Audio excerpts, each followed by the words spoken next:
काल जी दिल्लीमध्ये घटना झाली त्याचा आम्ही जाहीर निषेध करतो. गवई साहेबांवर जो हल्ला झाला हा मला विश्वासच बसत नाही की अशी घटना आपल्या भारतात होऊ शकते. पण ही अतिशय दुर्दैवी घटना आहे.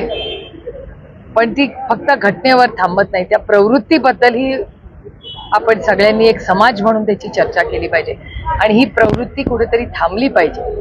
या देशामध्ये स्वातंत्र्य असंख्य लोकांच्या योगदानातून झालेलं आहे.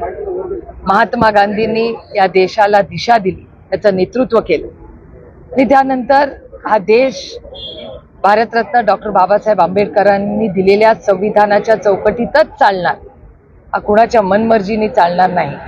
आणि इतक्या मोठ्या पदावर असा जर हल्ला होत असेल, एक समाज म्हणून, एक भारत म्हणून, हा भारतासाठी एक काळा दिवस आहे आणि त्याचा जाहीर निषेध झाला पाहिजे आणि आपण सगळ्यांनी मिळून जबाबदारी घेतली पाहिजे. मी भारत सरकारशीही पार्लमेंटमध्ये विनंती करणार आहे की भारत सरकारने याची एक चर्चा घडवून आणली पाहिजे पार्लमेंटमध्ये, याचा निषेध झाला पाहिजे, पार्लमेंटमध्ये निषेध झाला पाहिजे आणि चर्चासत्र घेऊन अशा घटना किंवा अशा प्रवृत्तीला ही पुढे जाता कामा नये आणि ही प्रवृत्ती, चुकीची प्रवृत्ती कुठेतरी थांबली पाहिजे.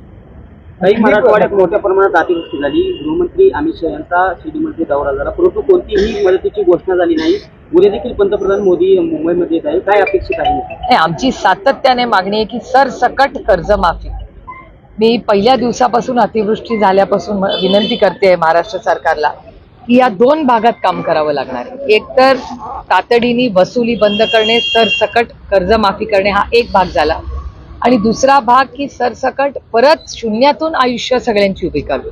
म्हणजे मग शेतीला नवीन कर्ज असेल, लोकांच्या घरा काही ठिकाणी उद्ध्वस्त झाले ती पुन्हा बांधणी करणे, रस्ते तिथे करणे, शाळा करणे, अंगणवाडी करणे आणि त्या गावामध्ये जे 12 बलुतेदार आहेत, शेतकऱ्यांचं तर प्रचंड नुकसान झालंय, पण छोटं गावात व्यवसाय करणाऱ्या असंख्य लोकांचंही झालेलं आहे.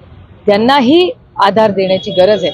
त्यामुळे खूप मोठा रिहॅबिलिटेशन, म्हणजे एकीकडे पहिली सरसकट कर्जमाफी, त्याच्याबरोबर आता वसुली पूर्ण बंद करणे आणि नवीन कर्ज देऊन पुन्हा आयुष्यात त्यांना उभं करणं, अशा दोन भागांमध्ये सरकारला काम करावं लागणार.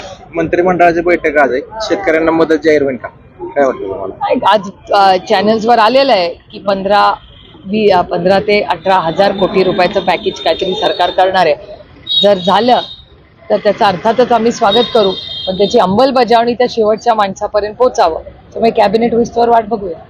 काही शिवसेना पक्ष आणि धनुष्यबाण चिन्हाबाबत उद्या अंतिम सुनावणी होणार आहे, यामध्ये सर्वोच्च न्यायालयाने तसं जाहीर केलंय, कसं बघताय सर? नाही, हा ट्विट आलेला आहे, मी लिस्टिंग अजून पाहिलेलं नाहीये, त्याच्यामुळे मीही वकिलांना फोन केलेला आहे. नक्की काय माहिती आहे सुप्रीम कोर्टातून घेऊ, कारण का असीम सरोदेंचं ट्विट आलंय असं मला कळलेलं आहे, पण मी स्वतः लिस्टिंग पाहिलेलं नाही. त्याच्यामुळे मी असीम सरोदेंशी बोलणार आहे आणि मी अनिल देसाईजी वगैरे सगळं हे केसचं बघतो आम्ही, कारण का आमच्या सगळ्या एकत्रच आहेत केसेस. त्यामुळे त्यांच्याशी बोलून मला नक्की कळेल की लिस्टिंग झालंय का.